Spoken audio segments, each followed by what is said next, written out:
Good morning, good afternoon, or good evening, depending on where you're joining us from in the world. Welcome to Open Up, our live talk show. I'm RJ Horner, and I'm the host of Open Up, and I'm also the vice president for Voice of Men 360. Voice of Men 360 is a not for profit organization founded in 2020 based in Toronto, Canada. We were born out of seeing a tremendous need and stepping up to help provide services and support to help our men and boys overcome their life challenges. We're part of International Men's Day, and International Men's Day has been serving for over 21 years so far and is now represented by in 90 countries around the world joining to do various activities. International Men's Day follows six pillars which represent the overall well-being of men and boys, and we follow in those same footsteps here in Voice of Men 360. So why is Open Up so important? Because men and boys are not willing to open up about our matters. We don't open our hearts and share things with anyone. When we keep these within ourselves, we create emotional and ill health effects. So we want to help reduce that here. We want to help you from exploding and causing those ill health effects. So we want to create an open space and allow individuals to share their life journey through our platform. We aim to create awareness about life challenges, struggles, and the overcomes that our boys and men have to go through. There are no limitations with gender, age, nationality, or ethnic groups. With sharing your life journey, all walks of life are invited to participate. Our goal is to make a positive impact on someone's life through this program. Open Up is on Wednesdays at 6 p.m. Eastern Time and Sundays at 10 a.m. Eastern Time. We bring individuals to each show and allow them to share their life experiences with you. We would like to remind you at this time that Voice of Men 360's mission is always delivered with good faith towards peaceful harmony.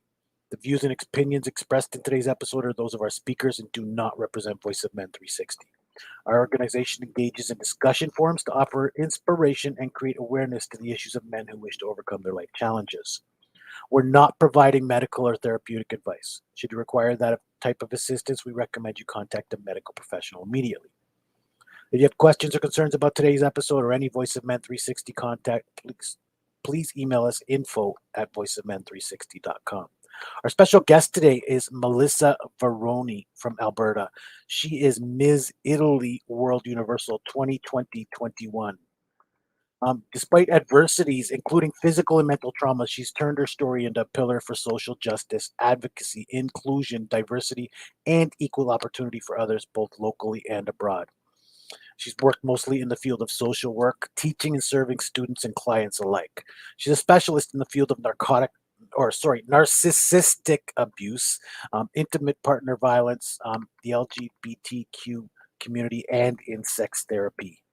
She's also a designated capacity assessor and a mentor to censor several social workers worldwide. She has an honors student with both a BA in social development and a master's in social work from the University of Windsor.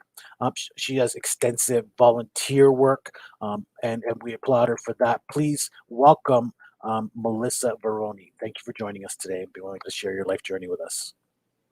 Thank you so much. It's an honor to be here. I apologize. I actually just burnt myself with my tea, so if you saw me juggling that, it's an honor to be here. And what an introduction! It is truly an honor. And thank you for having me.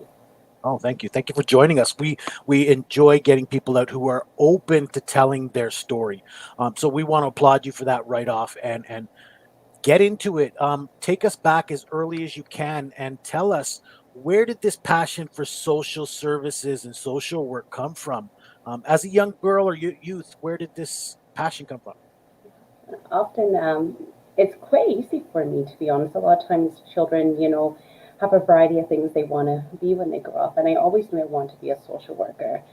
Part of it actually comes from my past. My past both disgusts and motivates me, and I remember actually writing that in one of my very first entrance resumes. And I've seen a lot of hard things growing up, some intimate partner violence in my own home, also surviving some myself, bullying in school as well, and also having, the pleasure of living with a variety of people who struggled with their own mental health as well. So I knew that life could be better, and I was determined to be part of that. Wow, what an answer.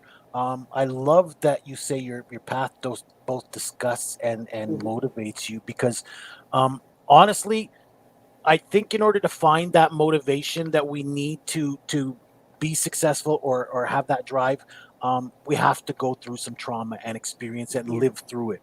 Um, it's unfortunate that we do so, but it often puts us in a better place to help others, right? And I think that's what drives us. So thank you for that. But let's talk a little bit about you as a young girl. Tell us about Melissa. What, drove her? What inspired her? Inspired me in life in general or to become a As a social young girl, worker. again, yeah, life in general to where you are now. Absolutely. Absolutely. I always thought I was a good kid. I know my papa would agree with that. My mom wouldn't. The I knew and just love everyone, and I always saw the beauty in everyone, and always wanted to help. And I was always like the first kid there, helping the last one to leave. Everyone's teacher's pet, uh, family friends' favorite kid, and everyone always came to me, and it was just something that was ingrained that I felt that that was my role. And growing up in actually a Roman Catholic Italian family, very religious as well. And actually, first I wanted to be a nun, and then decided that social work was actually going to be a better option for me for a variety of reasons. Wow, sounded you like you had some tremendous life choices to make at a young age too. Um, how did you handle that? Did you have support? Did you have, other things in your life? How did you manage that? Unfortunately, and I don't want to talk ill of a family member, I had more support from the men in my life, to be perfectly honest with you. My Okay. biggest supporter has always been my papa, which would be my dad in Italian. And he was the most dedicated, hardworking man, and always is like everyone loves him worldwide. All my girlfriends wanted to date him when he was younger, and all the men in my life, my friends and partners, always want to be like Mr. V. So I had a fantastic role model, and thankfully he's still with us. And I've also had a lot of male family members, uncles, kind of like bonus uncles in a way, who are very strong and determined and always want to see me do well. And so they have been my greatest cheerleader when, I didn't want to finish school or, felt like life was too hard. They're like, no, you're going to keep pushing. And so I've had a lot of great role models with that. Absolutely. And then you mentioned your father, who is your biggest supporter. We Yeah. love hearing that. We value the father relationship, the parental relationship. Yeah. Tell me some of the maybe the guidance that you received from your father as a young girl. Oh, well, try not to get emotional. Um, so many things. One of the things kind of funny. Actually, about dating, I could think of that off the top of my head. Sure. My We father, also, as yeah, fathers, we always consider what are we going to do for our young girls? How are we going to honor that yeah. relationship, right? So, He's like, how did your yeah. father keep you in line there?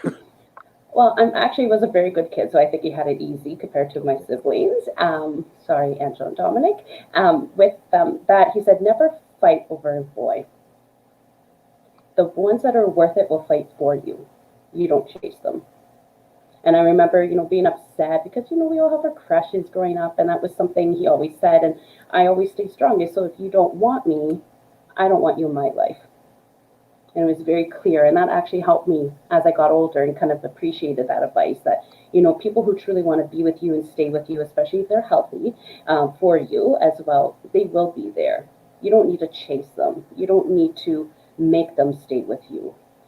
So that was something that's always stayed with me and helped me not just in my love life but my professional life as well too. So that was one advice and guidance. And he told me to always order the most expensive thing off the menu.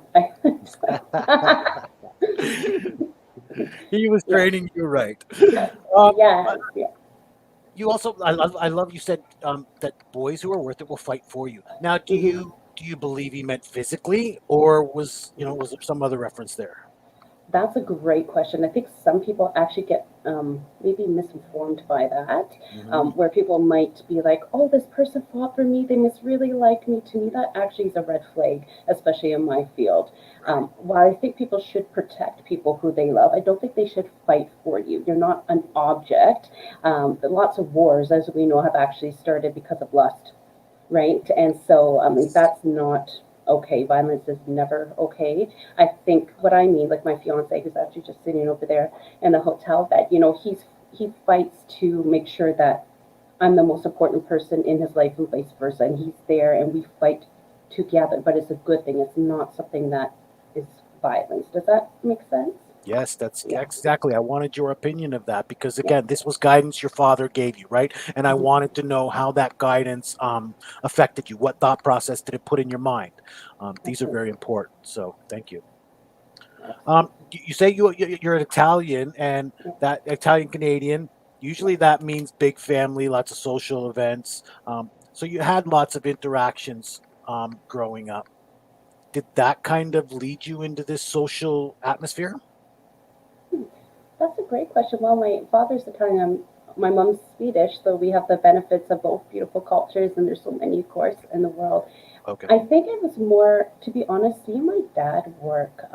He is probably one of the most intelligent people I know. He worked in a factory for 30 plus years, and now he's a custodian at a local school back home, and everyone loves him. But one of the main things that I always found was everyone looks up to him, and he is a big community man. And he used to, actually still does, I think because of COVID, it's actually put on hold for now. He runs a local event. It's actually a big event in the summer in my hometown in Guelph, Ontario. It's the Sacred Heart Parish Bazaar, and it's in a disadvantaged neighborhood. And I remember my dad working with all the kind of the pillars in the community, a lot of businessmen, and getting donations so children from all walks of life could have a carnival where they could go and not worry about spending money. So if they wanted to, they could, of course, and they had rides for free. And I remember working there since I was a very young girl. I think I even have my picture in the newspaper about it as well. And from him, I learned the purpose and the benefit of community. And I think that really transferred into my work. Community is definitely important, especially in getting in with social work. Hmm. Um, but again, you also mentioned that um, you emulated your dad, like you lived up to his expectations, basically. Yes, Um, so so I'm trying to figure out how to put this again. We want that influence here, and we're proud of what he's left you. But do you feel that that has you know put you in a better place? Again, you've had good experience. That's what I was getting at. You had good experiences. Um, have you had negative experiences that have led you to a better understanding of the social atmosphere? That's what I was trying to get at. I apologize.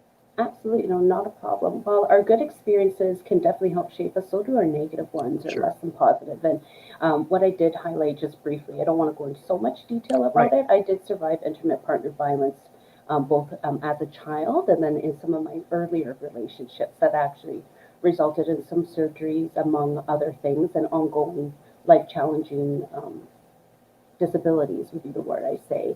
Mhm. So while those helped shape me, I probably should have listened to my dad's, we're a little rebellious, don't fight to stay in things, especially if they're not healthy. That helped shape me who I was. And so when I work with a client, and that's one of my areas that I specialize in, I actually serve the majority of actually their men, to be honest. So when I could sit there, I just don't do textbook stuff. I actually say, I've been there too. And so if I can make it, you can make it. And so I use that as a way to help motivate me and also the individuals or couples or communities that I serve as well. Mhm. Thank you. That's awesome. And then so one term you have here that's I've been interested in and I want to know more about is you're a designated capacity assessor. Tell me more about that. What is it? What do you do? How does that work out? Absolutely, it's a true honor. So I'm one of the few in my area. So designated capacity assessor is here in Canada. Everyone is determined to have capacity, so meaning that you're able to make choices and foresee the potential consequences that come with that. Okay. Sometimes, due to a variety of reasons, perhaps developmental disabilities, a neurotypical disorder, maybe like Alzheimer's, for example, or there's so many different reasons, people may question if you're able to make those decisions. So there's different domains like healthcare, finances, legal, and those things that maybe you might help with your family members. Like you see a lot of like older children helping their aging parents, help them with their banking, or help them make medical decisions, and that's okay. But sometimes you might need to actually kind of up that and actually have it more legalized and actually have an assessor come in to see if they really do have the capacity to make that decision. And so I'm one of the individuals that have that honor to do that complicated work. Wow. And I can understand your personality now is it seems very suited to the role. You seem excuse me, you seem compassionate. Um it's that's got to be a requirement, right? That you have to take consideration for these people. Absolutely. It is probably a lot of people heard about Britney Spears censorship. So that's the Yeah, word they use in exactly. the States. So someone who is assessing her situation, that's what we would be doing here in Canada, if that makes sense. So I know that's more public. So absolutely. And we see actually myself and a colleague who we do a lot of them together. We usually get the most difficult situations. And unfortunately, a lot of it actually comes down to abuse more so than capacity. So we have to provide our clinical judgment typically to the judge, and then the judge helps make that final decision. Wow. That seems like a difficult role, a lot of responsibility. Could you maybe give us some examples that you've had to go through in your social service? Of course, without mentioning names and topics, but I mean, give us some examples of some of the difficulties that people have had to go through in your work. With the capacities or in general? Um, Again, around that would be great because again, you Okay. mentioned the Britney Spears, and that is a Yes. good Yes. description of what it is you do. But again, Mm-hmm. maybe if you give people some examples of how you need to apply that compassion, or you need to be more dedicated to one assignment than another because there's background issues, right? That sort of thing. Absolutely. Well, I think one of the situations, so my colleague Carrie Tax, she is, I'll say it, she's a better assessor than I am, and she'll be mad for me saying that. And a lot of times we team up, so we also have two assessors that have to agree, and a lot of families like that. And so most of the time in our area, when psychiatrists, pardon me, and doctors or judges refer to us, we know there's an extra layer of complexity, unfortunately. And often it's like, we don't know what to do, give us a suggestion, is kind of like their take. And I remember a very lovely older individual, and sitting there in the family home with them, and the family seemed absolutely lovely, supportive, offer us tea, everything that you would think would be perfect. And after a while, I actually, and under the act, I have as does my fellow colleagues, actually have the right to excuse people, even in their homes. And something in my gut was telling me, I'm just going to ask her a question, really bluntly. And unfortunately, it did indicate that there was some abusive things going on in different relationships, not all of the family members. And so then I was able to use my knowledge and actually my experience to start asking questions that actually helped us to determine actually she did have capacity. And it turned out her husband was actually using this whole system to actually abuse her. And thankfully, last time I heard, I think she's doing well. Wow, that's wonderful. That's exactly the thing that, again, we don't consider, unless we're in a situation like this that we have to deal or fight for our lives. And that's Yes. kind of essentially like, you know what? Let's go back to Britney Spears for a moment because you know what? Here's a woman you don't think she's fighting for her life. You know what I mean? She's well off. She's, had this glamorous, glitzy life that we all admire, but Mm, we don't see the struggles that she's going on behind closed doors. We don't see that she can't spend her own money that she's earned hard, worked hard to do. She can't have a relationship or truly enjoy a relationship. Like there's so many other factors behind that we couldn't possibly consider. absolutely. And then you have to put this in your back pocket or in your mindset and make a kind of judgment or decision around these people's ability to choose.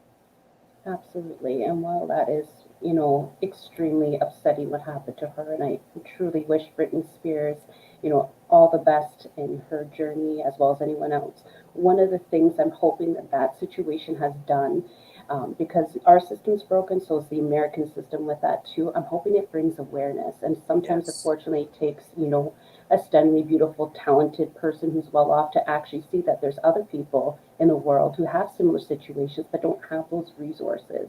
And so that is my personal hope as a human being and as a social worker and assessor, that that situation could be applied, and hopefully we can have, betterment in serving people that truly do deserve it. Absolutely, because I think, look, as I mentioned at the beginning of this, I understand the compassion behind it, but I came into that with judgment, right? I have an assumption about Britney Spears, who has this glamorous life that we admire, right? But again, the odds are that based on what she's going through and what she's fighting for, she doesn't have that, and she has to fight for it, and somebody has to step up and be that voice in it. And I applaud her for that as well. She's going Absolutely. through a tremendous fight that probably people shouldn't have to do, but Absolutely. it's a fact. So amazing that somebody, well, that there are many in your role. I love Mhm. also that you said that you work in pairs. Tell me Mhm. a little bit about that and the experiences that people have found with that. Absolutely. So while I'm more than qualified to do it on my own, as is my colleague, I also know that I come with my own biases. And as a good social worker, it is drilled into us that we have our own biases. And so a lot of times, I run my own business. So I actually tell people it's like a 2-for-1 deal. And so we both have to come to our agreement that, this person has a limited capacity or lacks it thereof, and so we actually have really thorough discussions, and we also may separate ourselves because it's not just interviewing the individuals, doctors, psychiatrists, neurologists, family members, neighbors, right? You want to do a good job because this is a very serious decision that you're making a clinical opinion on. So often we, talk quite a bit actually, and try to come to a conclusion. And, we both definitely have the goodness in us that we want everyone to have the best assessment and to treat them fairly as if it was our own family member. So we don't run into any problems with that, and most of the time our assessments are quite great. So, Mhm. Have you ever had conflicting opinions where it's just not been able to solve the issue? great question. Um, Sometimes, not very often though. We've been doing it for well over 6 years, so we kind of seen it all. And if it is, it's usually just a minor thing, but then we're able to talk it out and kind of look at it. And then if we really can't come to a decision, we go back to the act because we're legally bound to that. And it's always making the least intrusive decision for the individual. And if we can't decide, then we ask them to be reassessed after a certain period of time, after we give some potential suggestions to see if they can gain some capacity, for example. Maybe probably more so in younger individuals. Just recently, I was on reserves serving a few individuals that were transitioning into adulthood, so services would be maybe not as much as you would get when you were younger. And it was really hard for me to say yes or no because I didn't feel like they had the ability, let alone the experiences to make some of those decisions. So instead of, make a decision that they don't have it, I said I want them to, maybe have some support from their workers to learn certain things. We call them ADL, so like things that you do on an everyday basis that we might take for granted, to be honest. So after that, Mhm. I offered to reassess them in about 2 years' time. So hopefully, then we can see. So that's usually what happens if we really can't decide. We'll ask to reassess them and offer some suggestions. Awesome. Thank you for that. That's exactly the kind of information that we're looking. We want to understand that these people are handled in um, a very serious but a considerate manner. So I think you're very suited for your role, and your qualifications certainly speak to that. So thank you for that.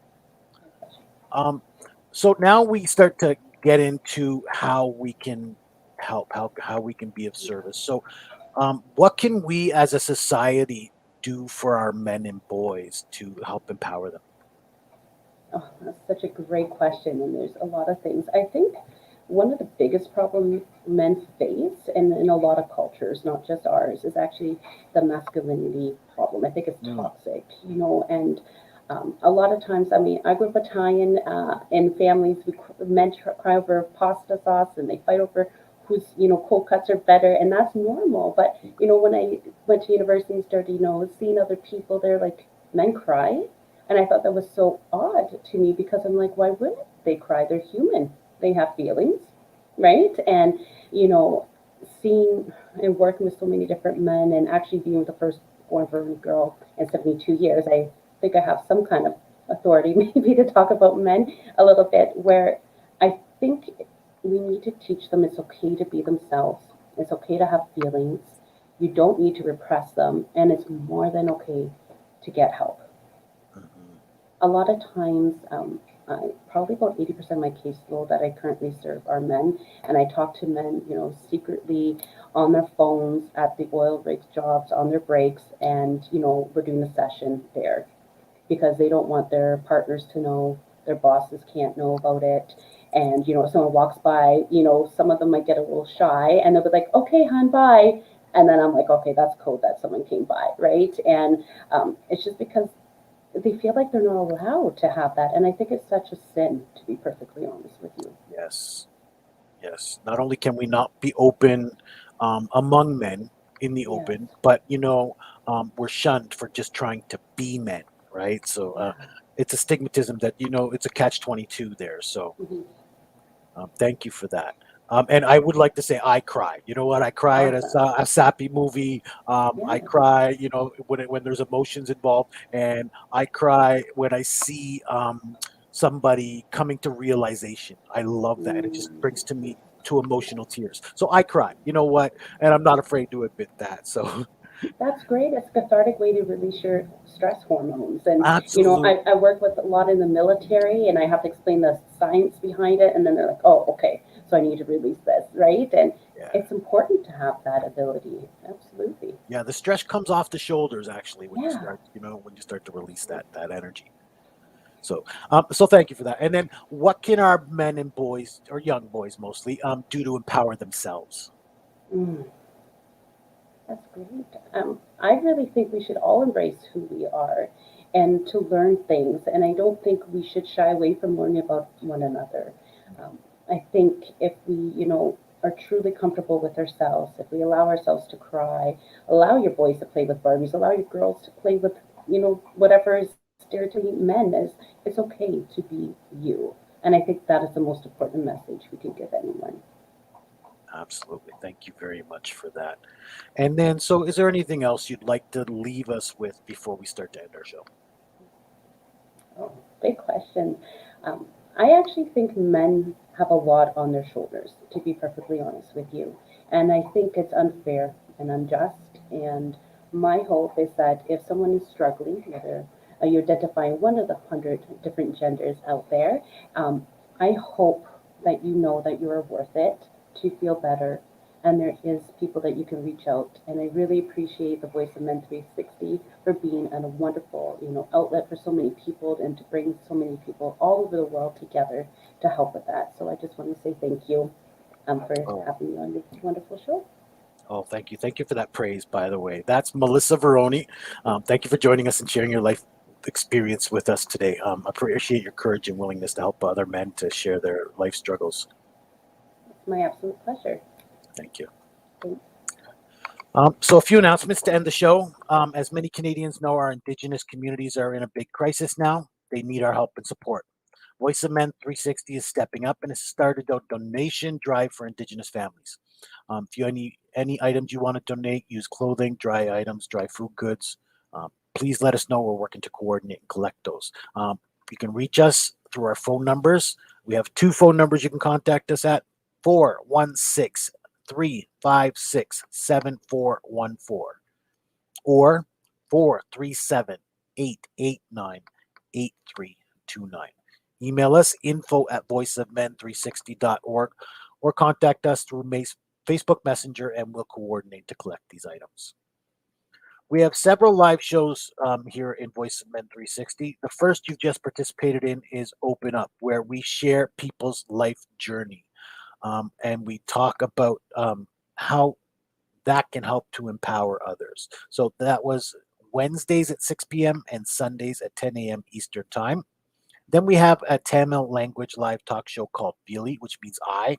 Takes place Sundays at 8 a.m. Eastern Time with the same purpose, where we invite people about their life journey. We host a monthly webinar the first Saturday of every month, 10:30 Eastern Time, where we bring the expertise of different organizations to discuss a particular topic of interest. We have a monthly special show we call the Unspoken Tears. That takes place the second Saturday of every month from 10 a.m. to 11 a.m. Eastern Time, where the focus is domestic violence against men, bullying, male sexual abuse, traumas, and human trafficking. The next one will be September 11th at 10 a.m. That's outdated. Forgive me. the next one will be next month. We also host um, a show with the All Bengal Men's Forum. This is called the South Asian Men's Show. Of course, that is topics facing South Asian men, and this is the third Sunday of every month from 11:30 to 12:30 p.m. Eastern Time.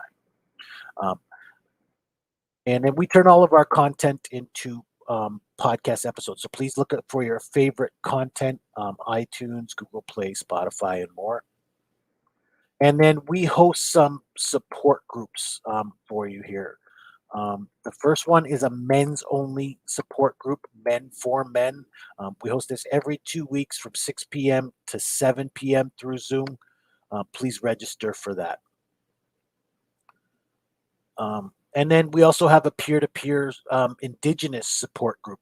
We call this one Pass the Talking Stick. This takes place the fourth Friday of every month from 6 p.m. to 7 p.m. through Zoom. And then again, there are no limitations with gender, age, nationality, or ethnic groups. All walks of life are invited to participate in our Voice of Men 360 shows. If you want to be a guest on any of our shows, or if you're willing to be a part of our organization, help us whether directly or indirectly, please reach out to us. We'd love to work with individuals, professionals, experts, community organizations, associations, corporations, government officials, NGOs, and more. Please reach out to us. Our phone number is 437-889-8329. Or email us info@voiceofmen360.org, which makes our website www.voiceofmen360.org. You can find us on all your favorite social media platforms: LinkedIn, Twitter, Instagram, Spotify, or YouTube, TikTok. Don't forget to like and subscribe for more YouTube videos. And we are running a campaign to increase our membership. So please visit us on Facebook, facebook.com/groups/Voice of Men 360.